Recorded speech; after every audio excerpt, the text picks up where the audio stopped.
الحمدللہ رب العالمین والصلاة والسلام علی سید المرسلین اما بعد فاعوذ باللہ من الشیطان الرجیم بسم اللہ الرحمن الرحیم۔ آج پارہ نمبر 26 کا آغاز ہو رہا ہے۔ سورۃ الاحقاف۔ تعارف۔ اس سورت کی آیت نمبر 29 اور 30 سے معلوم ہوتا ہے کہ یہ اس وقت نازل ہوئی تھی جب جنات کی ایک جماعت نے حضور نبی کریم صلی اللہ علیہ وسلم سے قرآن کریم سنا تھا۔ معتبر روایات کے مطابق یہ واقعہ ہجرت سے پہلے اس وقت پیش آیا تھا جب حضور اقدس صلی اللہ علیہ وسلم طائف سے واپس تشریف لا رہے تھے اور نخلا کے مقام پر فجر کی نماز میں قرآن کریم کی تلاوت فرما رہے تھے۔ دوسری مکی صورتوں کی طرح اس صورت میں بھی اسلام کے بنیادی عقائد یعنی توحید، رسالت اور آخرت کو دلائل کے ساتھ بیان فرمایا گیا ہے۔ اسی زمانے میں اس قسم کے واقعات پیش آ رہے تھے کہ ایک ہی گھرانے میں والدین مسلمان ہو گئے اور اولاد مسلمان نہیں ہوئی، اور اس نے اپنے والدین کو ملامت شروع کر دی کہ وہ کیوں اسلام لائے۔ اس کے برعکس بعض گھرانوں میں اولاد مسلمان ہو گئی اور والدین مسلمان نہ ہوئے اور انہوں نے اولاد پر تشدد شروع کر دیا۔ اس صورت کی آیت نمبر 16 اور 17 میں اسی قسم کے صورتحال کا تذکرہ کیا گیا ہے اور اسی پس منظر میں اولاد پر ماں باپ کے حقوق بیان فرمائے گئے ہیں۔ اس کے علاوہ ماضی میں جن قوموں نے کفر اور نافرمانی کی روش اختیار کی ان کے برے انجام کا حوالہ دیا گیا ہے، اور قوم عاد کا خاص طور پر ذکر فرمایا گیا ہے۔ جس جگہ یہ قوم آباد تھی وہاں بہت سے ریت کے ٹیلے تھے جنہیں عربی زبان میں احقاف کہا جاتا ہے۔ اسی مناسبت سے اس سورت کا نام احقاف ہے۔ سورۃ الاحقاف۔ یہ سورت مکی ہے اور اس میں 35 آیتیں اور 4 رکوع ہیں۔ بسم اللہ الرحمن الرحیم۔ شروع اللہ کے نام سے جو سب پر مہربان ہے، بہت مہربان ہے۔ حامیم۔ تنزیل الکتاب من اللہ العزیز الحکیم۔ حامیم۔ یہ کتاب اللہ کی طرف سے اتاری جا رہی ہے جو بڑا صاحب اقتدار، بڑا صاحب حکمت ہے۔ ہم نے آسمانوں اور زمین کو اور ان کے درمیان کی چیزوں کو کسی برحق مقصد کے بغیر اور کسی متعین میعاد کے بغیر پیدا نہیں کر دیا ہے، اور جن لوگوں نے کفر اپنا لیا ہے وہ اس چیز سے منہ موڑے ہوئے ہیں جس سے انہیں خبردار کیا گیا ہے۔ تم ان سے کہو کہ کیا تم نے ان چیزوں پر کبھی غور کیا ہے جن کو تم اللہ کے سوا پکارتے ہو؟ مجھے دکھاؤ تو صحیح کہ انہوں نے زمین کی کون سی چیز پیدا کی ہے، یا آسمانوں کی تخلیق میں ان کا کوئی حصہ ہے؟ میرے پاس کوئی ایسی کتاب لاؤ جو اس قرآن سے پہلے کی ہو، یا پھر کوئی روایت جس کی بنیاد علم پر ہو، اگر تم واقعی سچے ہو۔ اس شخص سے بڑا گمراہ کون ہوگا جو اللہ کو چھوڑ کر ان من گھڑت دیوتاؤں کو پکارے جو قیامت کے دن تک اس کی پکار کا جواب نہیں دے سکتے اور جن کو ان کی پکار کی خبر تک نہیں ہے، اور جب لوگوں کو محشر میں جمع کیا جائے گا تو وہ ان کے دشمن بن جائیں گے اور ان کی عبادت ہی سے منکر ہوں گے، اور جب ان کے سامنے ہماری آیتیں اپنی پوری وضاحت کے ساتھ پڑھ کر سنائی جاتی ہیں تو یہ کافر لوگ حق بات کے ان تک پہنچ جانے کے بعد بھی اس کے بارے میں یوں کہہ دیتے ہیں کہ یہ تو کھلا ہوا جادو ہے۔ کیا ان کا کہنا یہ ہے کہ اسے پیغمبر نے اپنی طرف سے گھڑ لیا ہے؟ کہہ دو کہ اگر میں نے اسے اپنی طرف سے گھڑ لیا ہے تو تم مجھے اللہ کی پکڑ سے ذرا بھی نہیں بچا سکو گے۔ جو باتیں تم بناتے ہو وہ انہیں خوب جانتا ہے۔ میرے اور تمہارے درمیان گواہ بننے کے لیے وہ کافی ہے، اور وہی ہے جو بہت بخشنے والا، بڑا مہربان ہے۔ کہو کہ میں پیغمبروں میں کوئی انوکھا پیغمبر نہیں ہوں۔ مجھے معلوم نہیں ہے کہ میرے ساتھ کیا کیا جائے گا، اور نہ یہ معلوم ہے کہ تمہارے ساتھ کیا ہوگا۔ میں کسی اور چیز کی نہیں، صرف اس وحی کی پیروی کرتا ہوں جو مجھے بھیجی جاتی ہے، اور میں تو صرف ایک واضح انداز سے خبردار کرنے والا ہوں۔ کہو کہ ذرا مجھے یہ بتاؤ کہ اگر یہ قرآن اللہ کی طرف سے ہو اور تم نے اس کا انکار کر دیا، اور بنو اسرائیل میں سے ایک گواہ نے اس جیسی بات کے حق میں گواہی بھی دے دی اور اس پر ایمان بھی لے آیا، اور تم اپنے گھمنڈ میں مبتلا رہے، تو یہ کتنے ظلم کی بات ہے۔ یقین جانو کہ اللہ ایسے لوگوں کو ہدایت تک نہیں پہنچاتا جو ظالم ہوں، اور جن لوگوں نے کفر اپنا لیا ہے وہ ایمان لانے والوں کے بارے میں یوں کہتے ہیں کہ اگر یہ ایمان لانا کوئی اچھی بات ہوتی تو یہ لوگ اس بارے میں ہم سے سبقت نہ لے جا سکتے، اور جب ان کافروں نے اس سے خود ہدایت حاصل نہیں کی تو وہ تو یہی کہیں گے کہ یہ وہی پرانے زمانے کا جھوٹ ہے اور اس سے پہلے موسیٰ کی کتاب رہنما اور رحمت بن کر آ چکی ہے، اور یہ قرآن وہ کتاب ہے جو عربی زبان میں ہوتے ہوئے اس کو سچا بتا رہی ہے تاکہ ان ظالموں کو خبردار کرے اور نیک کام کرنے والوں کے لیے خوشخبری بن جائے۔ یقیناً جن لوگوں نے یہ کہہ دیا ہے کہ ہمارا پروردگار اللہ ہے، پھر وہ اس پر ثابت قدم رہے تو ان پر نہ کوئی خوف طاری ہوگا اور نہ وہ غمگین ہوں گے۔ وہ جنت والے لوگ ہیں جو ہمیشہ اس میں رہیں گے۔ یہ ان اعمال کا بدلہ ہوگا جو وہ کیا کرتے تھے، اور ہم نے انسان کو اپنے والدین سے اچھا برتاؤ کرنے کا حکم دیا ہے۔ اس کی ماں نے بڑی مشقت سے اسے پیٹ میں اٹھائے رکھا اور بڑی مشقت سے اس کو جنا، اور اس کو اٹھائے رکھنے اور اس کے دودھ چھڑانے کے مدت 30 مہینے ہوتی ہے، یہاں تک کہ جب وہ اپنی پوری توانائی کو پہنچ گیا اور 40 سال کی عمر تک پہنچا تو وہ کہتا ہے کہ یا رب، مجھے توفیق دیجیے کہ میں آپ کی اس نعمت کا شکر ادا کروں جو آپ نے مجھے اور میرے ماں باپ کو عطا فرمائی، اور ایسے نیک عمل کروں جن سے آپ راضی ہو جائیں، اور میرے لیے میری اولاد کو بھی صلاحیت دے دیجیے۔ میں آپ کے حضور توبہ کرتا ہوں اور میں فرما برداروں میں شامل ہوں۔ یہ وہ لوگ ہیں جن سے ہم ان کے بہترین اعمال قبول کریں گے اور ان کی خطاؤں سے درگزر کریں گے، جس کے نتیجے میں وہ جنت والوں میں شامل ہوں گے اس سچے وعدے کی بدولت جو ان سے کیا جاتا تھا۔ اور ایک وہ شخص ہے جس نے اپنے والدین سے کہا کہ تف ہے تم پر، کیا تم مجھ سے یہ وعدہ کرتے ہو کہ مجھے زندہ کر کے قبر سے نکالا جائے گا، حالانکہ مجھ سے پہلے بہت سی نسلیں گزر چکی ہیں۔ اور والدین اللہ سے فریاد کرتے ہیں اور بیٹے سے کہتے ہیں کہ افسوس ہے تجھ پر، ایمان لے آ، یقین جان کہ اللہ کا وہ وعدہ سچا ہے۔ تو وہ کہتا ہے کہ ان باتوں کو اس کے سوا کوئی حقیقت نہیں ہے، کہ یہ محض افسانے ہیں جو پچھلے لوگوں سے نقل ہوتے چلے آ رہے ہیں۔ یہ وہ لوگ ہیں جن کے بارے میں جنات اور انسانوں کے ان گروہوں سمیت جو ان سے پہلے گزرے ہیں عذاب کی بات طے ہو چکی۔ حقیقت یہ ہے کہ یہ سب بڑا نقصان اٹھانے والے ہیں، اور ہر ایک گروہ کے اپنے اعمال کی وجہ سے مختلف درجے ہیں، اور اس لیے ہیں تاکہ اللہ ان کو ان کے اعمال کا پورا بدلہ دے اور ان پر کوئی ظلم نہیں ہوگا۔ اور اس دن کو یاد رکھو جب ان کافروں کو آگ کے سامنے پیش کیا جائے گا اور کہا جائے گا کہ تم نے اپنے حصے کی اچھی چیزیں اپنی دنیاوی زندگی میں ختم کر ڈالی اور ان سے خوب مزہ لے لیا، لہٰذا آج تمہیں بدلے میں ذلت کی سزا ملے گی، کیونکہ تم زمین میں ناحق تکبر کیا کرتے تھے اور کیونکہ تم نافرمانی کے عادی تھے۔ اور قوم عاد کے بھائی حضرت ہود علیہ السلام کا تذکرہ کرو، جب انہوں نے اپنی قوم کو خمدار ٹیلوں کی سرزمین میں خبردار کیا تھا، اور ایسے خبردار کرنے والے ان سے پہلے بھی گزر چکے ہیں اور ان کے بعد بھی، کہ اللہ کے سوا کسی کی عبادت نہ کرو، مجھے تم پر ایک زبردست دن کے عذاب کا اندیشہ ہے۔ انہوں نے کہا کیا تم ہمارے پاس اس لیے آئے ہو کہ ہمارے خداؤں سے ہمیں برگشتہ کرو؟ اچھا اگر تم سچے ہو تو لے آؤ ہم پر وہ عذاب جس کی دھمکی دے رہے ہو۔ انہوں نے فرمایا ٹھیک، علم تو اللہ کے پاس ہے کہ وہ عذاب کب آئے گا، مجھے جو پیغام دے کر بھیجا گیا ہے میں تو تمہیں وہی پیغام پہنچا رہا ہوں۔ البتہ میں یہ ضرور دیکھ رہا ہوں کہ تم ایسے لوگ ہو جو نادانی کی باتیں کر رہے ہو۔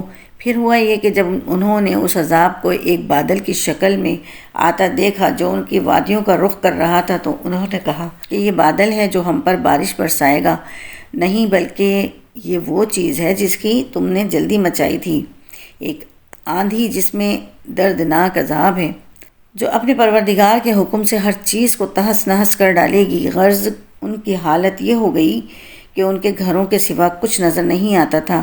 ایسے مجرم لوگوں کو ہم ایسی ہی سزا دیتے ہیں۔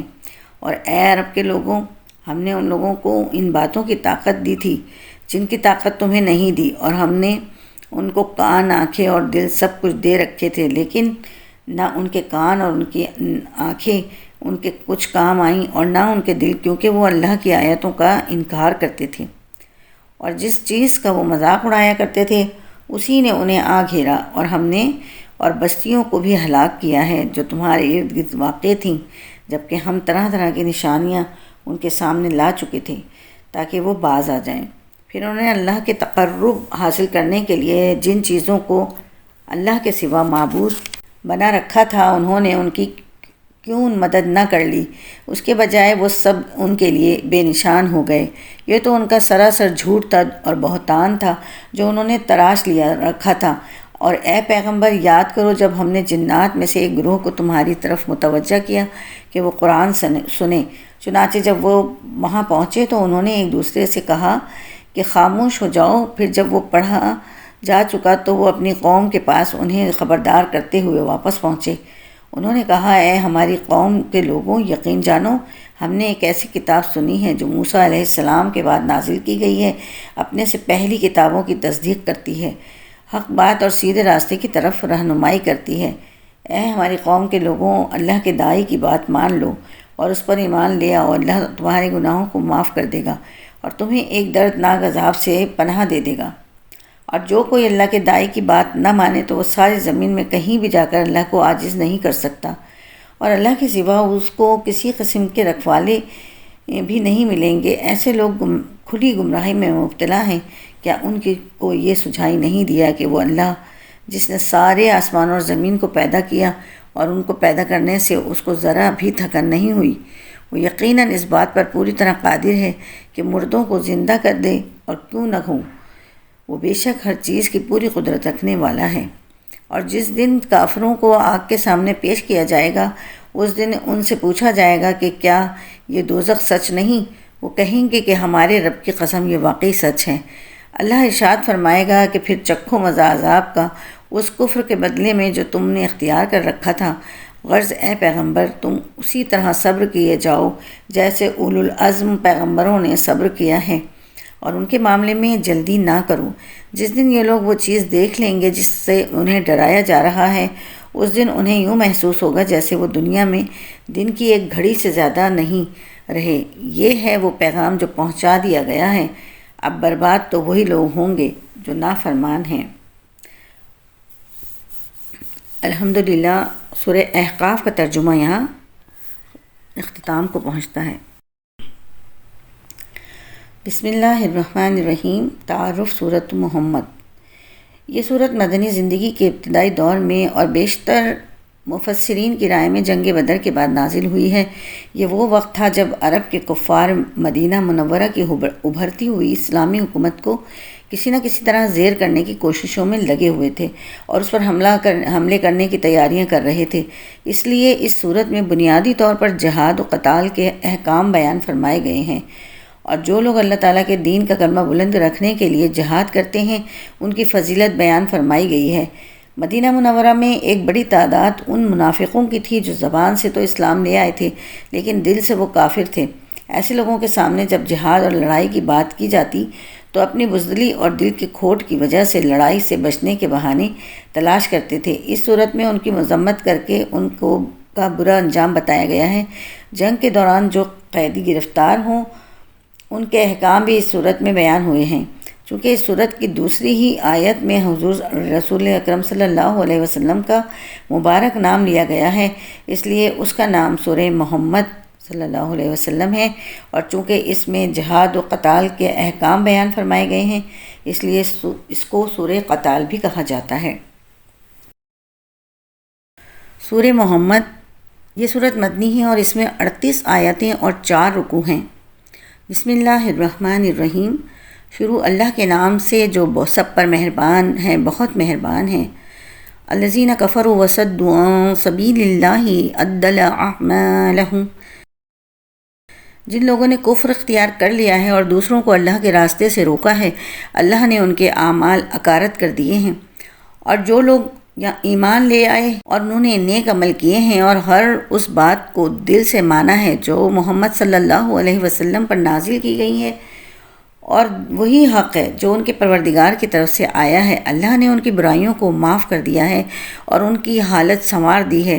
یہ اس لیے کہ جن لوگوں نے کفر اختیار کیا ہے وہ باطل کے پیچھے چلے ہیں، اور جو لوگ ایمان لائے ہیں وہ اس حق کے پیچھے چلے ہیں جو ان کے پروردگار کی طرف سے آیا ہے۔ اسی طرح اللہ لوگوں کو بتا رہا ہے کہ ان کے حالات کیا ہیں، اور جب ان لوگوں سے تمہارا مقابلہ جنہوں نے کفر اختیار کر رکھا ہے تو گردنیں مارو یہاں تک کہ جب تم ان کی طاقت کو چل چکے ہو تو مضبوطی سے گرفتار کر لو، پھر چاہے احسان کر کے چھوڑ دو یا فدیہ لے کر، یہاں تک کہ جنگ اپنے ہتھیار پھینک کر ختم ہو جائے۔ تمہیں تو یہی حکم ہے، اور اگر اللہ چاہتا تو خود ان سے انتقام لے لیتا، لیکن تمہیں یہ حکم اس لیے دیا ہے تاکہ تمہارا ایک دوسرے کے ذریعے امتحان لے، اور جو لوگ اللہ کے راستے میں قتل ہوئے اللہ ان کے اعمال کو ہرگز اکارت نہیں کرے گا، وہ انہیں منزل تک پہنچا دے گا اور ان کی حالت سنوار دے گا اور انہیں جنت میں داخل کرے گا جس کی انہیں خوب پہچان کرا دی ہوگی۔ اے ایمان والو، اگر تم اللہ کے دین کی مدد کرو گے تو وہ تمہاری مدد کرے گا اور تمہارے قدم جما دے گا، اور جن لوگوں نے کفر اپنا لیا ہے ان کے لیے تباہی ہے، اور اللہ نے ان کے اعمال اکارت کر دیے ہیں، یہ اس لیے کہ انہوں نے اس بات کو ناپسند کیا جو اللہ نے نازل کی تھی۔ چنانچہ اللہ نے ان کے اعمال ضائع کر دیے۔ بھلا کیا ان لوگوں نے زمین میں چل پھر کر نہیں دیکھا کہ ان لوگوں کا انجام کیسا ہوا جو ان سے پہلے گزرے ہیں؟ اللہ نے ان پر تباہی ڈالی اور کافروں کے لیے اسی جیسے انجام مقدر ہیں۔ یہ اس لیے کہ اللہ ان لوگوں کا رکھوالا ہے جو ایمان لائے، اور کافروں کا کوئی رکھوالا نہیں ہے۔ یقین رکھو کہ جو لوگ ایمان لائے ہیں اور انہوں نے نیک عمل کیے ہیں، اللہ ان کو ایسے باغات میں داخل کرے گا جن کے نیچے نہریں بہتی ہوں گی، اور جنہوں نے کفر اپنا لیا ہے وہ تو یہاں تو مزے اڑا رہے ہیں اور اس طرح کھا رہے ہیں جیسے چوپائے کھاتے ہیں، اور جہنم ان کا آخری ٹھکانہ ہے۔ اور کتنی بستیاں ہیں جو طاقت میں تمہاری اس بستی سے زیادہ مضبوط تھیں جس نے اے پیغمبر تمہیں نکالا ہے، ان سب کو ہم نے ہلاک کر دیا اور ان کا کوئی مددگار نہ ہوا۔ اب بتاؤ کہ جو لوگ اپنے پروردگار کی طرف سے ایک روشن راستے پر ہوں، کیا وہ ان جیسے ہو سکتے ہیں جن کی بدکاری ہی ان کے لیے خوشنما بنا دی گئی ہو اور وہ اپنی نفسانی خواہشات کے پیچھے چلتے ہوں؟ متقی لوگوں سے جس جنت کا وعدہ کیا گیا ہے اس کا حال یہ ہے کہ اس میں ایسی پانی کی نہریں ہیں جو خراب ہونے والا نہیں، ایسے دودھ کی نہریں ہیں جس کا ذائقہ نہیں بدلے گا، ایسی شراب کی نہریں ہیں جو پینے والوں کے لیے سراپا لذت ہوگی، اور ایسی شہد کی نہریں ہیں جو نتھرا ہوا ہوگا۔ اور ان جنتیوں کے لیے وہاں ہر قسم کے پھل اور پھول ہوں گے اور ان کے پروردگار کی طرف سے مغفرت۔ کیا یہ لوگ ان جیسے ہو سکتے ہیں جو ہمیشہ دوزخ میں رہیں گے اور انہیں گرم پانی پلایا جائے گا، چنانچہ وہ ان کی آنتوں کو ٹکڑے ٹکڑے کر دے گا؟ اور اے پیغمبر، ان میں سے کچھ لوگ وہ ہیں جو تمہاری باتیں کانوں سے تو سنتے ہیں، لیکن جب تمہارے پاس سے نکل کر جاتے ہیں تو جنہیں علم عطا ہوا ہے ان سے پوچھتے ہیں کہ ابھی ابھی آپ صلی اللہ علیہ وسلم نے یہاں کیا کہا تھا۔ یہ وہ لوگ ہیں جن کے دلوں پر اللہ نے مہر لگا دی ہے اور جو اپنی نفسانی خواہشات کے پیچھے لگ گئے ہیں، اور جن لوگوں نے ہدایت کا راستہ اختیار کیا ہے اللہ نے انہیں ہدایت میں اور ترقی دی ہے اور انہیں ان کے حصے کا تقوی عطا فرمایا ہے۔ اب کیا یہ کافر لوگ قیامت ہی کا انتظار کر رہے ہیں کہ وہ یکایک ان پر آن پڑے؟ اگر ایسا ہے تو اس کی علامتیں تو آ چکی ہیں، پھر جب وہ آ ہی جائے گی تو اس وقت ان کے لیے نصیحت ماننے کا موقع کہاں سے آئے گا؟ لہٰذا اے پیغمبر، یقین جانو کہ اللہ کے سوا کوئی عبادت کے لائق نہیں ہے، اور اپنے قصور پر بھی بخشش کی دعا مانگتے رہو، اور مسلمان مردوں اور عورتوں کی بخشش کی بھی، اور اللہ تم سب کی نقل و حرکت اور تمہاری قیام گاہ کو خوب جانتا ہے۔ اور جو لوگ ایمان لائے ہیں وہ کہتے ہیں کہ کیا اچھا ہو کہ کوئی نئی صورت نازل ہو جائے، پھر جب کوئی جچی تلی صورت نازل ہو جائے اور اس میں لڑائی کا ذکر ہو تو جن لوگوں کے دلوں میں روگ ہے تم انہیں دیکھو گے کہ وہ تمہاری طرف اس طرح نظریں اٹھائے ہوئے ہوں گے جیسے کسی پر موت کی غشی طاری ہو۔ بڑی خرابی ہے ایسے لوگوں کی، یہ فرما برداری کا اظہار اور اچھی اچھی باتیں کرتے ہیں، لیکن جب جہاد کا حکم پکا ہو جائے اس وقت اگر یہ اللہ کے ساتھ سچے نکلیں تو ان کے حق میں اچھا ہو، پھر اگر تم نے جہاد سے منہ موڑا تو تم سے کیا توقع رکھی جائے؟ یہی کہ تم زمین میں فساد مچاؤ اور اپنے خونی رشتے کاٹ ڈالو۔ یہ وہ لوگ ہیں جن کو اللہ نے اپنی رحمت سے دور کر دیا ہے، چنانچہ انہیں بہرا بنا دیا ہے اور ان کی آنکھیں اندھی کر دی ہیں۔ بھلا کیا یہ لوگ قرآن پر غور نہیں کرتے، یا دلوں پر وہ تالے پڑے ہوئے ہیں جو دلوں پر پڑا کرتے ہیں؟ حقیقت یہ ہے کہ جو لوگ حق بات سے پیٹ پھیر کر مڑ گئے ہیں، باوجود یہ کہ ہدایت ان کے سامنے خوب واضح ہو چکی تھی، انہیں شیطان نے پٹی پڑھائی ہے اور انہیں دور دراز کی امیدیں دلائی ہیں۔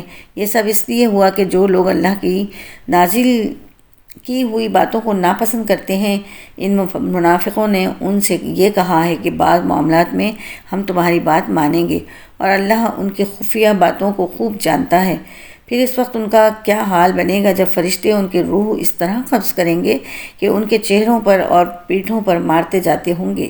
یہ سب اس لیے کہ یہ اس طریقے پر چلے جس نے اللہ کو ناراض کیا، اور اس کی رضامندی حاصل کرنے کو خود انہوں نے ناپسند کیا۔ اس لیے اللہ نے ان کے اعمال اکارت کر دیے۔ جن لوگوں کے دلوں میں نفاق کا روگ ہے، کیا وہ یہ سمجھتے ہیں کہ ان کے چھپے ہوئے کینوں کو اللہ کبھی ظاہر نہیں کرے گا؟ اور اے پیغمبر، اگر ہم چاہیں تو تمہیں یہ لوگ اس طرح دکھا دیں کہ تم ان کی علامت سے انہیں پہچان جاؤ، اور اب بھی تم انہیں بات کرنے کے ڈھب سے ضرور پہچان ہی جاؤ گے، اور اللہ تم سب کے اعمال کو خوب جانتا ہے۔ اور ہم ضرور تمہیں آزمائش میں ڈالیں گے تاکہ ہم یہ دیکھ لیں کہ تم میں سے کون ہیں جو مجاہد اور ثابت قدم رہنے والے ہیں، اور تاکہ تمہارے حالات کی جانچ پڑتال کر لیں۔ یقین رکھو کہ جن لوگوں نے کفر اپنا لیا ہے اور دوسروں کو اللہ کے راستے سے روکا ہے اور پیغمبر سے دشمنی ٹھانی ہے، باوجود یہ کہ ان کے سامنے ہدایت واضح ہو کر آ گئی تھی، وہ اللہ کو ہرگز کوئی نقصان نہیں پہنچا سکتے، اور ان قریب اللہ ان کا سارا کیا دھرا غارت کر دے گا۔ اے ایمان والو، اللہ کی اطاعت کرو اور رسول کی اطاعت کرو، اور اپنے اعمال کو برباد نہ کرو۔ جن لوگوں نے کفر اپنا لیا ہے اور دوسروں کو اللہ کے راستے سے روکا ہے، پھر کفر ہی کی حالت میں مر گئے ہیں، اللہ کبھی ان کو نہیں بخشے گا۔ لہٰذا اے مسلمانوں، تم کمزور پڑ کر صلح کی دعوت نہ دو، تم ہی سربلند رہو گے۔ اللہ تعالیٰ تمہارے ساتھ ہے اور وہ تمہارے اعمال کو ہرگز برباد نہیں کرے گا۔ یہ دنیاوی زندگی تو بس کھیل تماشا ہے، اور اگر تم ایمان لاؤ اور تقوی اختیار کرو تو اللہ تمہارے اجر تمہیں دے گا اور تمہارے مال تم سے نہیں مانگے گا۔ اگر وہ تم سے تمہارے مال طلب کرے اور تم سے سب کچھ سمیٹ لے تو تم بخل سے کام لوگے، اور وہ تمہارے دل کی ناراضیوں کو ظاہر کر دے گا۔ دیکھو، تم ایسے ہو کہ تمہیں اللہ کے راستے میں خرچ کرنے کے لیے بلایا جاتا ہے۔ تم میں سے کچھ لوگ ہیں جو بخل سے کام لیتے ہیں، اور جو شخص بھی بخل کرتا ہے وہ خود اپنے آپ ہی سے بخل کرتا ہے، اور اللہ بے نیاز ہے۔ اور تم ہو جو محتاج ہو، اور اگر تم منہ موڑو گے تو وہ تمہاری جگہ دوسری قوم پیدا کر دے گا، پھر وہ تم جیسے نہیں ہوں گے۔ الحمدللہ، سورہ محمد کا ترجمہ یہاں اختتام کو پہنچتا ہے۔ بسم اللہ الرحمن الرحیم۔ تعارف سورۃ الفتح۔ یہ سورت صلح حدیبیہ کے موقع پر نازل ہوئی تھی، جس کا واقعہ مختصراً یہ ہے کہ ہجرت کے 6 سال حضور نبی کریم صلی اللہ علیہ وسلم نے یہ ارادہ فرمایا کہ اپنے صحابہ کے ساتھ عمرہ ادا فرمائیں۔ آپ نے یہ خواب بھی دیکھا تھا کہ آپ مسجد حرام میں اپنے صحابہ رضی اللہ تعالیٰ عنہ کے ساتھ داخل ہو رہے ہیں۔ چنانچہ آپ 1400 صحابہ رضی اللہ تعالیٰ عنہ کے ساتھ مکہ مکرمہ روانہ ہوئے۔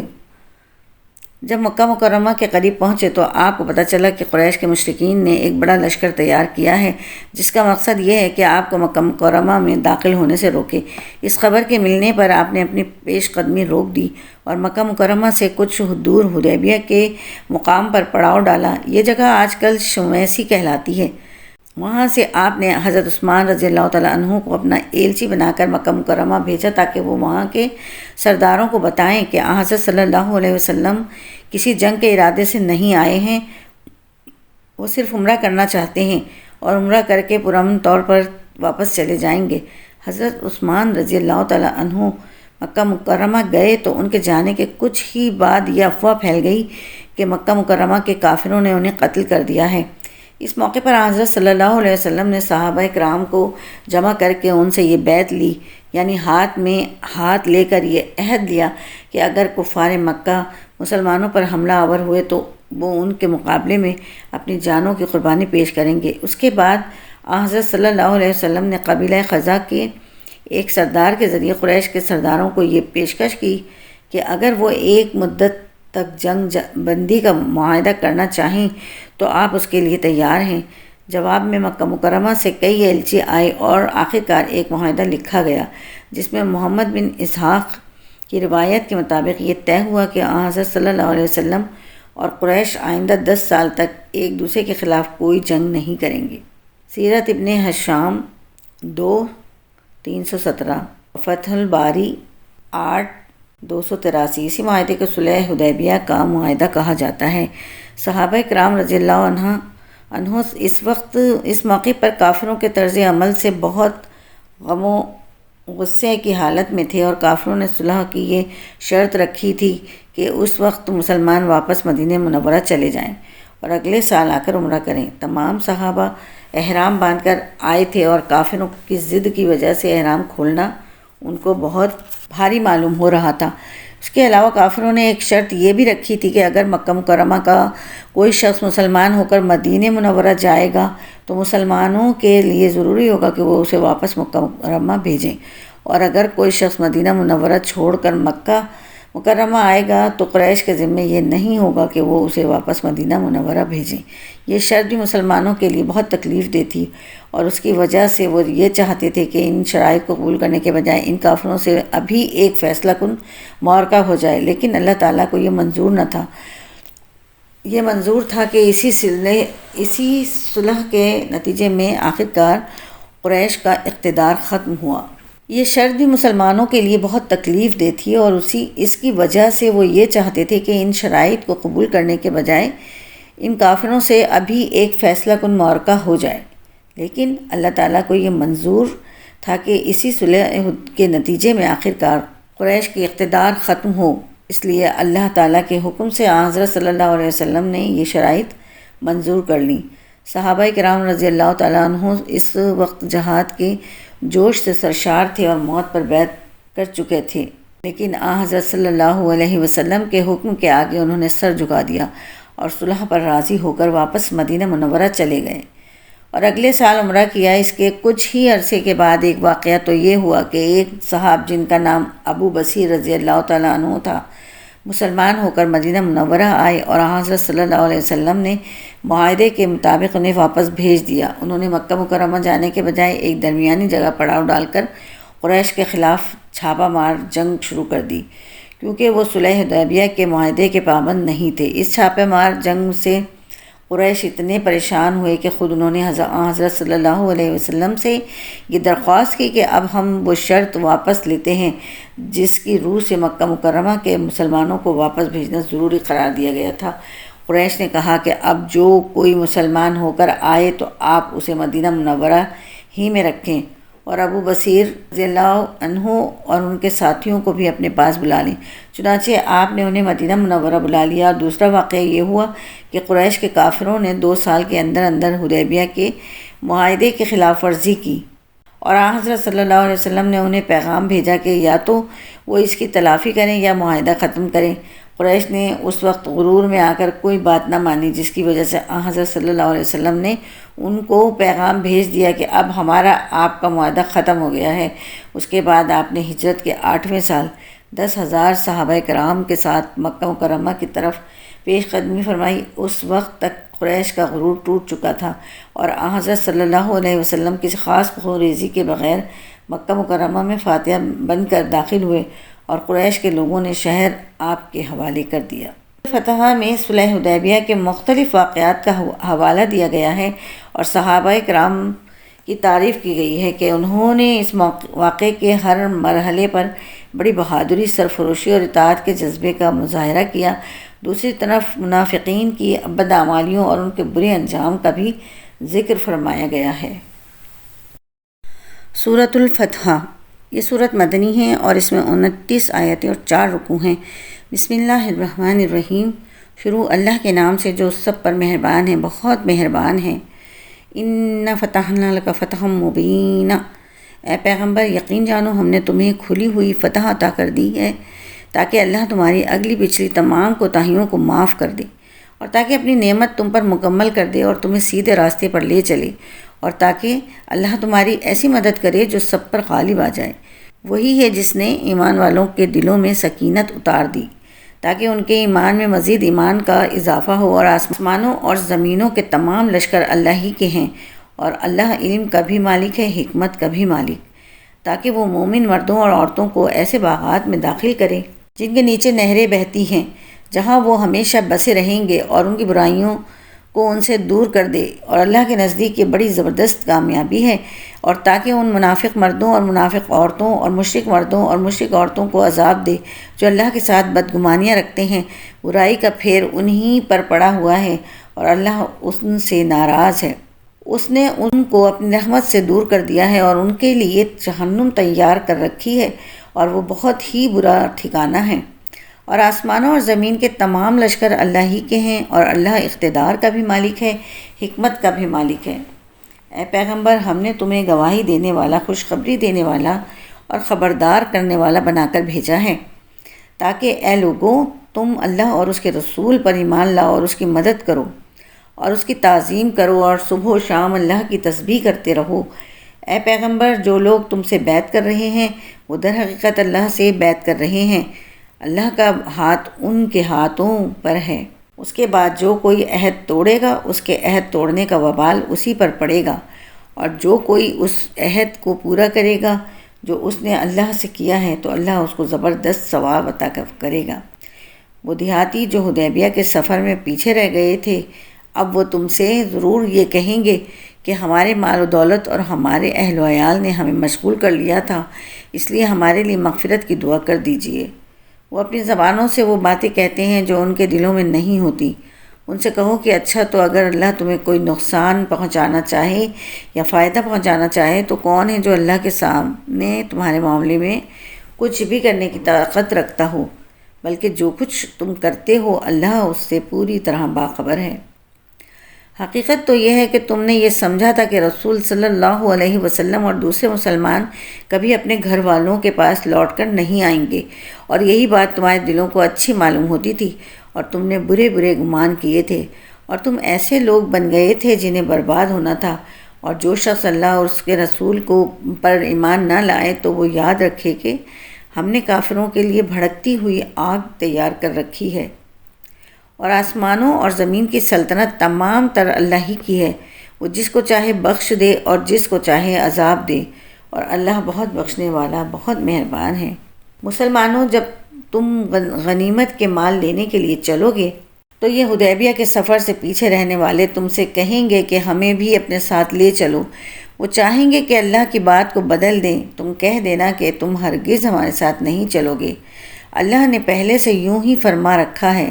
اس پر وہ کہیں گے کہ دراصل آپ لوگ ہم سے حسد رکھتے ہیں، نہیں، بلکہ حقیقت یہ ہے کہ یہ لوگ خود ہی ایسے ہیں کہ بہت کم بات سمجھتے ہیں۔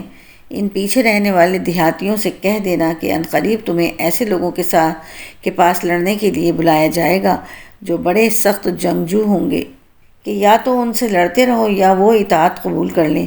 اس وقت اگر تم جہاد کے اس حکم کی اطاعت کرو گے تو اللہ تمہیں اچھا اجر دے گا، اور اگر تم منہ موڑو گے جیسا کہ تم نے پہلے منہ موڑا تھا تو اللہ تمہیں دردناک عذاب دے گا۔ اندھے آدمی پر جہاد نہ کرنے کا کوئی گناہ نہیں ہے، نہ لنگڑے آدمی پر کوئی گناہ ہے، اور نہ بیمار آدمی پر کوئی گناہ ہے۔ اور جو شخص بھی اللہ اور اس کے رسول کا کہنا مانے، اللہ اس کو ایسی جنتوں میں داخل کرے گا جن کے نیچے نہریں بہتی ہوں گی، اور جو کوئی منہ موڑے گا اسے دردناک عذاب دے گا۔ یقیناً اللہ ان مومنوں سے بڑا خوش ہوا جب وہ درخت کے نیچے تم سے بیعت کر رہے تھے، اور ان کے دلوں میں جو کچھ تھا وہ بھی اللہ کو معلوم تھا، اس لیے اس نے ان پر سکینت اتار دی اور ان کو انعام میں ایک قریبی فتح عطا فرما دی، اور غنیمت میں ملنے والے بہت سے مال بھی جو ان کے ہاتھ آئیں گے، اور اللہ اقتدار کا بھی مالک ہے، حکمت کا بھی مالک۔ اللہ نے تم سے بہت سے مال غنیمت کا وعدہ کر رکھا ہے جو تم حاصل کرو گے۔ اب فوری طور پر اس نے تمہیں یہ فتح دے دی ہے اور لوگوں کے ہاتھوں کو تم سے روک دیا تاکہ یہ مومنوں کے لیے ایک نشانی بن جائے اور تمہیں اللہ سیدھے راستے پر ڈال دے۔ اور ایک فتح اور بھی ہے جو ابھی تمہارے قابو میں نہیں آئی، لیکن اللہ نے اس کو اپنے احاطے میں لے رکھا ہے، اور اللہ ہر چیز پر پوری طرح قادر ہے۔ اور یہ کافر لوگ تم سے لڑتے تو یقیناً پیٹ پھیر کر بھاگ جاتے، پھر انہیں کوئی یار و مددگار بھی نہ ملتا، جیسا کہ اللہ کا یہی دستور ہے جو پہلے سے چلا آتا ہے، اور تم اللہ کے دستور میں ہرگز تبدیلی نہیں پاؤ گے۔ اور وہی اللہ ہے جس نے مکے کی وادی میں ان کے ہاتھوں کو تم تک پہنچنے سے اور تمہارے ہاتھوں کو ان تک پہنچنے سے روک دیا، جبکہ وہ تمہیں ان پر قابو دے چکا تھا، اور جو کچھ تم کر رہے تھے اللہ اسے دیکھ رہا تھا۔ یہی لوگ تو ہیں جنہوں نے کفر اختیار کیا اور تمہیں مسجد حرام سے روکا اور قربانی کے جانوروں کو جو ٹھہرے ہوئے کھڑے تھے اپنی جگہ پہنچنے سے روک دیا۔ اور اگر کچھ مسلمان مرد اور مسلمان عورتیں مکے میں نہ ہوتیں جن کے بارے میں تمہیں خبر بھی نہ ہوتی کہ تم انہیں پیس ڈالو گے اور اس کی وجہ سے بے خبری میں تم کو نقصان پہنچ جاتا، تو ہم ان کافروں سے تمہاری صلح کے بجائے جنگ کروا دیتے، لیکن ہم نے جنگ کو اس لیے روکا تاکہ اللہ جس کو چاہے اپنی رحمت میں داخل کر دے۔ البتہ اگر وہ مسلمان وہاں سے ہٹ جاتے تو ہم ان اہل مکہ میں سے جو کافر تھے انہیں دردناک سزا دے دیں۔ چنانچہ جب ان کافروں نے اپنے دلوں میں اس حمیت کو جگہ دی جو جاہلیت کی حمیت تھی، تو اللہ نے اپنی طرف سے اپنے پیغمبر اور مسلمانوں پر سکینت نازل فرمائی اور ان کو تقوی کی بات پر جمائے رکھا، اور وہ اسی کے زیادہ حقدار اور اس کے اہل تھے، اور اللہ ہر چیز کو خوب جاننے والا ہے۔ حقیقت یہ ہے کہ اللہ نے اپنے رسول کو سچا خواب دکھایا ہے جو واقعے کے بالکل مطابق ہے، جو تم لوگ انشاءاللہ ضرور مسجد حرام میں اس طرح امن و امان کے ساتھ داخل ہوگے کہ تم میں سے کچھ نے اپنے سروں کو بے خوف و خطر منڈوایا ہوگا اور کچھ نے بال تراشے ہوں گے۔ اللہ وہ باتیں جانتا ہے جو تمہیں معلوم نہیں ہیں۔ چنانچہ اس نے وہ خواب پورا ہونے سے پہلے ایک قریبی فتح طے کر دی ہے۔ وہی ہے جس نے اپنے رسول کو ہدایت اور سچا دین دے کر بھیجا ہے تاکہ اسے ہر دوسرے دین پر غالب کر دے، اور اس کی گواہی دینے کے لیے اللہ کافی ہے۔ محمد صلی اللہ علیہ وسلم اللہ کے رسول ہیں، اور جو لوگ ان کے ساتھ ہیں وہ کافروں کے مقابلے میں سخت ہیں اور آپس میں ایک دوسرے کے لیے رحم دل ہیں۔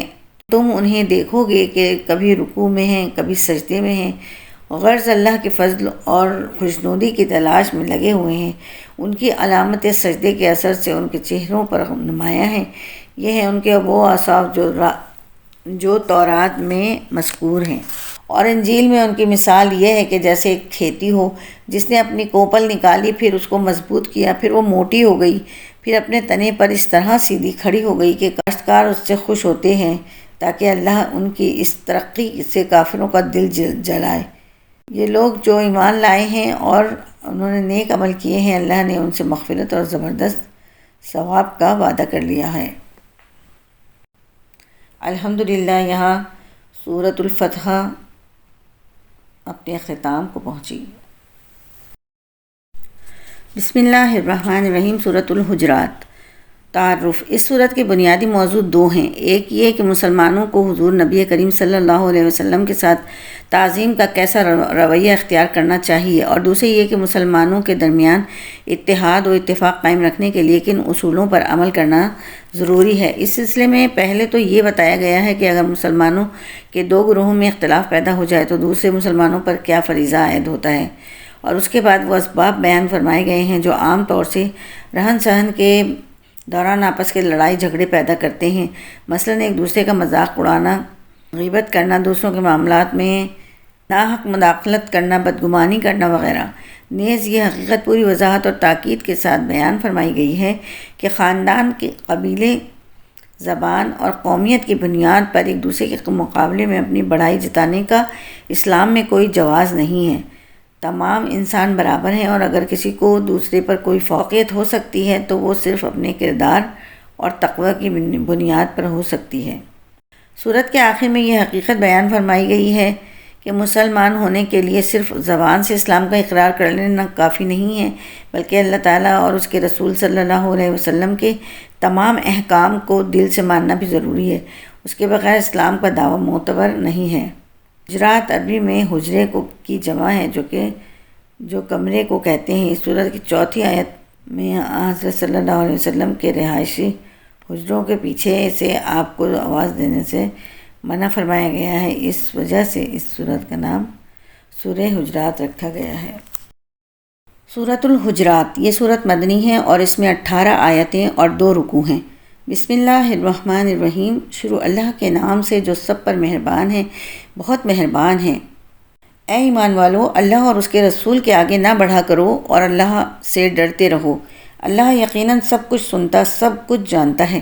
اے ایمان والو، اپنی آوازیں نبی کی آواز سے بلند مت کیا کرو اور نہ ان سے بات کرتے ہوئے اس طرح زور سے بولا کرو جیسے تم ایک دوسرے سے زور سے بولتے ہو، کہیں ایسا نہ ہو کہ تمہارے اعمال برباد ہو جائیں اور تمہیں پتہ بھی نہ چلے۔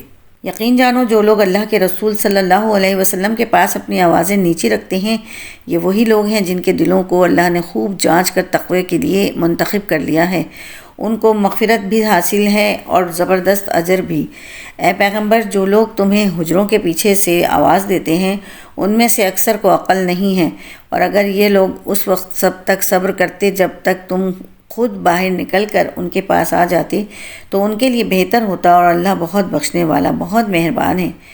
اے ایمان والو، اگر کوئی فاسق تمہارے پاس کوئی خبر لے کر آئے تو اچھی طرح تحقیق کر لیا کرو، کہیں ایسا نہ ہو کہ تم نادانی سے کچھ لوگوں کو نقصان پہنچا بیٹھو اور پھر اپنے کیے پر پچھتاؤ۔ اور یہ بات اچھی طرح سمجھ لو کہ تمہارے درمیان اللہ کے رسول موجود ہیں۔ بہت سی باتیں ہیں جن میں وہ اگر تمہاری بات مان لیں تو خود تم مشکل میں پڑ جاؤ، لیکن اللہ نے تمہارے دل میں ایمان کی محبت ڈال دی ہے اور اسے تمہارے دلوں میں پرکشش بنا دیا ہے، اور تمہارے اندر کفر کی اور گناہوں اور نافرمانی کی نفرت بٹھا دی ہے۔ ایسے ہی لوگ ہیں جو ٹھیک راستے پر آ چکے ہیں، جو اللہ کی طرف سے فضل اور نعمت کا نتیجہ ہے، اور اللہ علم کا بھی مالک ہے، حکمت کا بھی مالک۔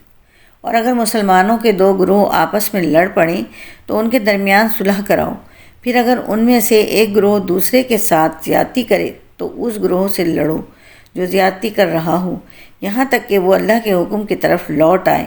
چنانچہ اگر وہ لوٹ آئے تو ان کے درمیان انصاف کے ساتھ صلح کرا دو۔ ہر معاملے میں انصاف سے کام لیا کرو، بے شک اللہ انصاف کرنے والوں سے محبت کرتا ہے۔ حقیقت تو یہ ہے کہ تمام مسلمان بھائی بھائی ہیں، اس لیے اپنے دو بھائیوں کے درمیان تعلقات اچھے بناؤ اور اللہ سے ڈرو تاکہ تمہارے ساتھ رحمت کا معاملہ کیا جائے۔ اے ایمان والو، نہ تو مرد دوسرے مردوں کا مذاق اڑائیں، ہو سکتا ہے کہ وہ جن کا مذاق اڑا رہے ہیں خود ان سے بہتر ہوں، اور نہ عورتیں دوسری عورتوں کا مذاق اڑائیں، ہو سکتا ہے کہ وہ جن کا مذاق اڑا رہی ہیں خود ان سے بہتر ہوں۔ اور تم ایک دوسرے کو طعنہ نہ دیا کرو اور نہ ایک دوسرے کو برے القاب سے پکارو۔ ایمان لانے کے بعد گناہ کا نام لگنا بہت بری بات ہے، اور جو لوگ ان باتوں سے باز نہ آئیں تو وہ ظالم لوگ ہیں۔ اے ایمان والو، بہت سے گمانوں سے بچو، بعض گمان گناہ ہوتے ہیں، اور کسی کی ٹوہ میں نہ لگو اور ایک دوسرے کی غیبت نہ کرو۔ کیا تم میں سے کوئی یہ پسند کرے گا کہ وہ اپنے مرے ہوئے بھائی کا گوشت کھائے؟ اس سے تو خود تم نفرت کرتے ہو، اور اللہ سے ڈرو، بے شک اللہ بڑا توبہ قبول کرنے والا، بہت مہربان ہے۔ اے لوگو، حقیقت یہ ہے کہ ہم نے تم سب کو ایک مرد اور ایک عورت سے پیدا کیا ہے اور تمہیں مختلف قوموں اور خاندانوں میں اس لیے تقسیم کیا ہے تاکہ تم ایک دوسرے کی پہچان کر سکو۔ در حقیقت اللہ کے نزدیک تم میں سب سے زیادہ عزت والا وہ ہے جو تم میں سب سے زیادہ متقی ہو۔ یقین رکھو کہ اللہ سب کچھ جاننے والا، ہر چیز سے باخبر ہے۔ یہ دیہاتی کہتے ہیں کہ ہم ایمان لے آئے ہیں، اور ان سے کہو کہ تم ایمان تو نہیں لائے، البتہ یہ کہو کہ ہم نے ہتھیار ڈال دیے ہیں اور ایمان ابھی تمہارے دلوں میں داخل نہیں ہوا۔ اور اگر تم واقعی اللہ اور اس کے رسول کی اطاعت کرو گے تو اللہ تمہارے اعمال کے ثواب میں ذرا بھی کمی نہیں کرے گا۔ یقیناً اللہ بہت بخشنے والا، بہت مہربان ہے۔ ایمان لانے والے تو وہ ہیں جنہوں نے اللہ اور اس کے رسول کو دل سے مانا ہے، پھر کسی شک میں نہیں پڑے، اور جنہوں نے اپنے مال و دولت اور اپنی جانوں سے اللہ کے راستے میں جہاد کیا ہے، وہی لوگ ہیں جو سچے ہیں۔ اے پیغمبر، ان دیہاتیوں سے کہو کہ کیا تم اللہ کو اپنے دین کے اطلاع دے رہے ہو، حالانکہ اللہ ان تمام چیزوں کو خوب جانتا ہے جو آسمانوں میں ہیں اور جو زمین میں ہیں، اور اللہ ہر چیز کا پورا علم رکھتا ہے۔ یہ لوگ تم پر احسان رکھتے ہیں کہ یہ اسلام لے آئے ہیں، ان سے کہو کہ مجھ پر اپنے اسلام لانے کا احسان نہ جتلاؤ، بلکہ اگر تم واقعی اپنے دعوے میں سچے ہو تو یہ اللہ کا تم پر احسان ہے کہ اس نے تمہیں ایمان کی ہدایت دی ہے۔ واقعہ یہ ہے کہ اللہ آسمانوں اور زمین کی ہر پوشیدہ بات کو خوب جانتا ہے، اور جو کچھ تم کرتے ہو اللہ اسے اچھی طرح دیکھ رہا ہے۔ الحمدللہ، سورہ حجرات کا ترجمہ یہاں مکمل ہوا۔ بسم اللہ الرحمن الرحیم۔ تعارف سورہ قاف۔ اس صورت کا اصل موضوع آخرت کا اثبات ہے۔ اسلام کے عقائد میں عقیدہ آخرت کو بنیادی اہمیت حاصل ہے۔ یہی وہ عقیدہ ہے جو انسان کے قول و فعل میں ذمہ داری کا احساس پیدا کرتا ہے، اور اگر یہ عقیدہ دل میں پیوست ہو جائے تو وہ ہر وقت انسان کو اس بات کی یاد دلاتا رہتا ہے کہ اسے اپنے ہر کام کا اللہ تعالیٰ کے سامنے جواب دینا ہے، اور پھر یہ عقیدہ انسان کو گناہوں، جرائم اور ناانصافیوں سے دور رکھنے میں بڑا اہم کردار ادا کرتا ہے۔ اس لیے قرآن کریم نے آخرت کی زندگی کو یاد دلانے پر بہت زور دیا ہے، اور اسی کا نتیجہ تھا کہ صحابہ کرام ہر وقت آخرت کی زندگی کو بہتر بنانے کی فکر میں لگے رہتے تھے۔ اب جو مکی صورتیں آ رہی ہیں ان میں زیادہ تر اسی عقیدے کے دلائل اور قیامت کے حالات اور جنت اور دوزخ کی منظر کشی پر زور دیا گیا ہے۔ سورہ قاف کی یہ بھی خصوصیت ہے کہ حضور نبی کریم صلی اللہ علیہ وسلم بکثرت فجر اور جمعے کی نمازوں میں اس سورت کی تلاوت فرمایا کرتے تھے۔ سورت کا آغاز حروف مقطعات میں سے حرف قاف سے کیا گیا ہے، جس کے معنی اللہ تعالیٰ ہی کو معلوم ہے۔ اسی حرف کے نام پر سورت کا نام رکھا گیا ہے۔ سورہ قاف یہ سورت مکی ہے اور اس میں 45 آیتیں اور 3 رکوع ہیں۔ بسم اللہ الرحمن الرحیم۔ قاف والقرآن المجید۔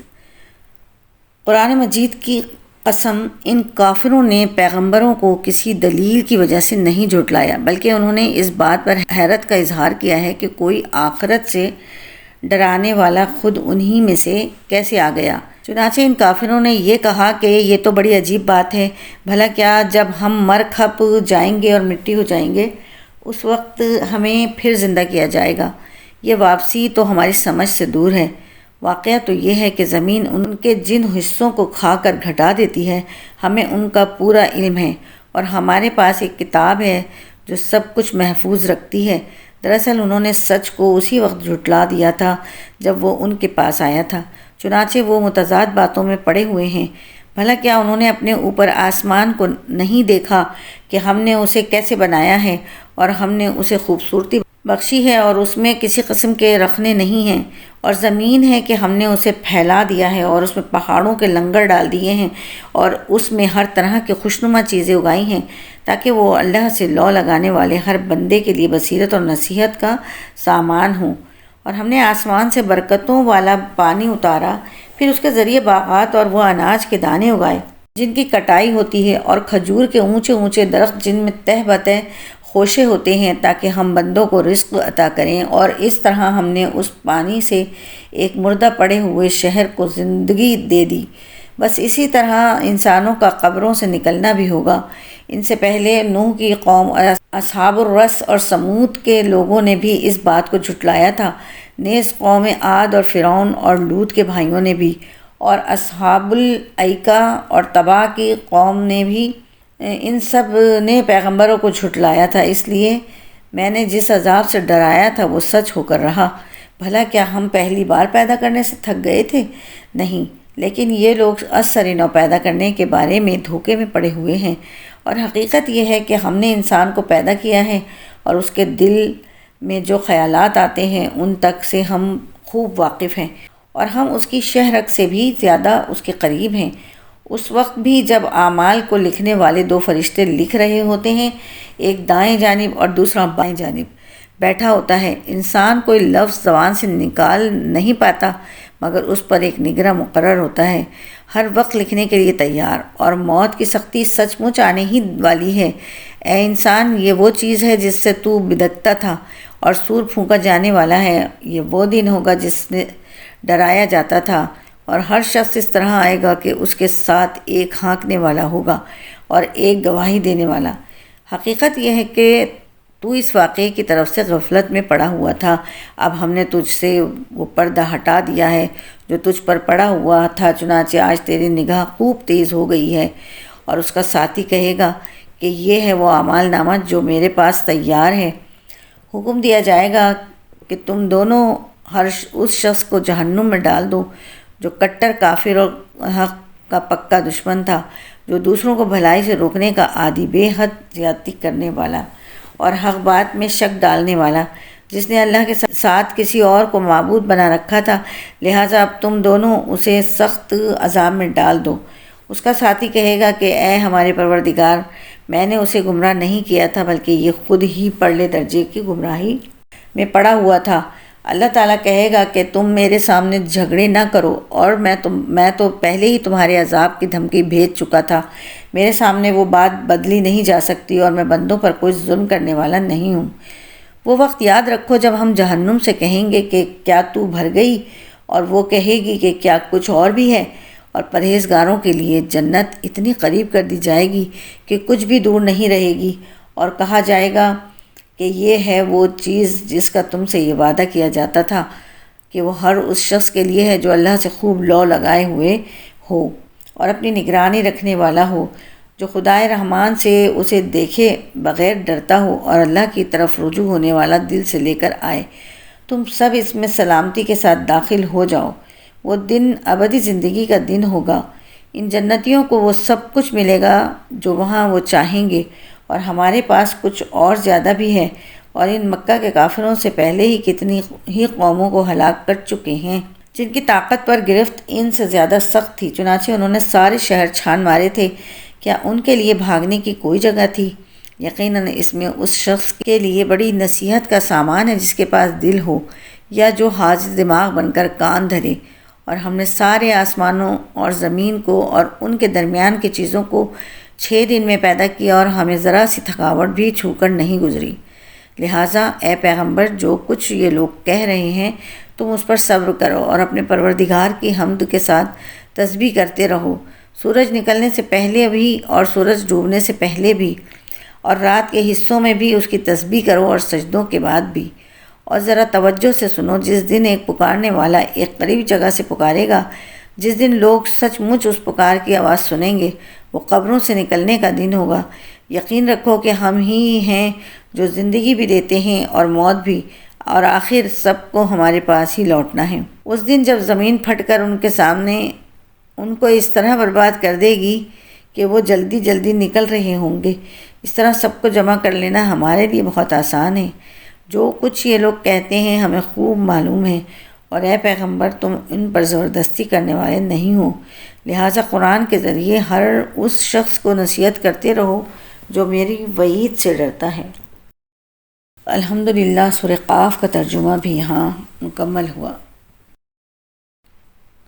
بسم اللہ الرحمن الرحیم۔ تعارف سورۃ الذاریات۔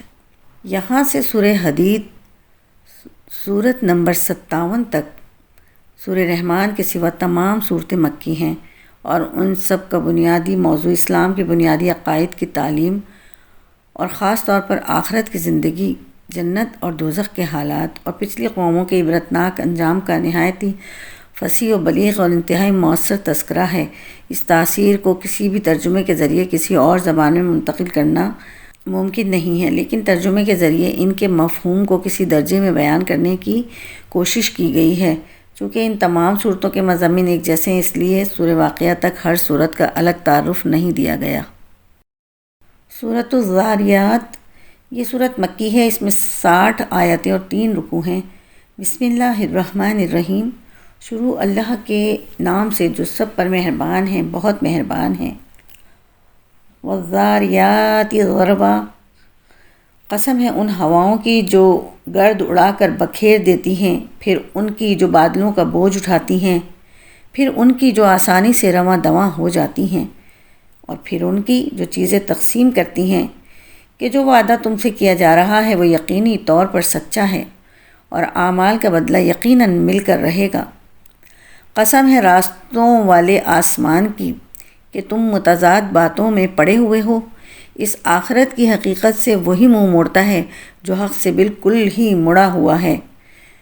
خدا کی مار ہو ان پر جو عقیدے کے معاملے میں اٹکل بچوں باتیں بنایا کرتے ہیں، جو غفلت میں ایسے ڈوبے ہیں کہ سب کچھ بھلائے بیٹھے ہیں۔ پوچھتے ہیں کہ جزا و سزا کا دن کب ہوگا؟ اس دن ہوگا جب انہیں آگ پر تپایا جائے گا کہ چکھو مزہ اپنی شرارت کا، یہی ہے وہ چیز جس کے بارے میں تم یہ مطالبے کرتے تھے کہ وہ جلدی آ جائے۔ متقی لوگ بے شک باغوں اور چشموں میں اس طرح رہیں گے کہ ان کا پروردگار انہیں جو کچھ دے گا اسے وصول کر رہے ہوں گے۔ وہ لوگ اس سے پہلے ہی نیک عمل کرنے والے تھے۔ وہ رات کے وقت کم سوتے تھے اور سحری کے اوقات میں وہ استغفار کرتے تھے، اور ان کے مال و دولت میں سائلوں اور محروم لوگوں کا باقاعدہ حق ہوتا تھا۔ اور ان کے لیے جو یقین کرنے والے ہوں زمین میں بہت سی نشانیاں ہیں، اور خود تمہارے اپنے وجود میں بھی کیا پھر بھی تمہیں دکھائی نہیں دیتا؟ اور آسمان ہی میں تمہارا رزق بھی ہے اور وہ چیز بھی جس کا تم سے وعدہ کیا جا رہا ہے، لہٰذا آسمان اور زمین کے پروردگار کی قسم، یہ بات یقیناً ایسی ہی سچی ہے جیسے یہ بات کہ تم بولتے ہو۔ اے پیغمبر، کیا ابراہیم کے معزز مہمانوں کا واقعہ تمہیں پہنچا ہے؟ جب وہ ابراہیم کے پاس آئے تو انہوں نے سلام کہا۔ ابراہیم نے بھی سلام کہا اور دل میں سوچا کہ یہ کچھ انجان لوگ ہیں۔ پھر وہ چپکے سے اپنے گھر والوں کے پاس گئے اور ایک موٹا سا بچھڑا لے آئے اور اسے ان مہمانوں کے سامنے رکھا۔ کہنے لگے، کیا آپ لوگ کھاتے نہیں؟ اس سے ابراہیم نے ان کی طرف سے اپنے دل میں ڈر محسوس کیا۔ انہوں نے کہا، ڈریے نہیں، اور انہیں ایک لڑکے کی خوشخبری دی جو بڑا عالم ہوگا۔ اس پر ان کی بیوی زور سے بولتی ہوئی آئیں اور انہوں نے اپنا چہرہ پیٹ لیا اور کہنے لگیں، کیا ایک بانجھ بڑھیا بچہ جنے گی؟ مہمانوں نے کہا، تمہارے پروردگار نے ایسا ہی فرمایا ہے۔ یقین جانو وہی ہے جو بڑی حکمت کا، بڑے علم کا مالک ہے۔ یہاں 26واں پارہ اختتام کو پہنچتا ہے۔ اللہ تعالیٰ کی عطا اور اس کی رضا سے باقی پاروں کی بھی اللہ تعالیٰ مجھے توفیق عطا فرمائے کہ ان کو مکمل کر سکوں۔ اللہ رب العزت ہمیں قرآن پاک پڑھنے، سمجھنے اور اس پر عمل کرنے کی توفیق عطا فرمائے۔ آمین یا رب العالمین۔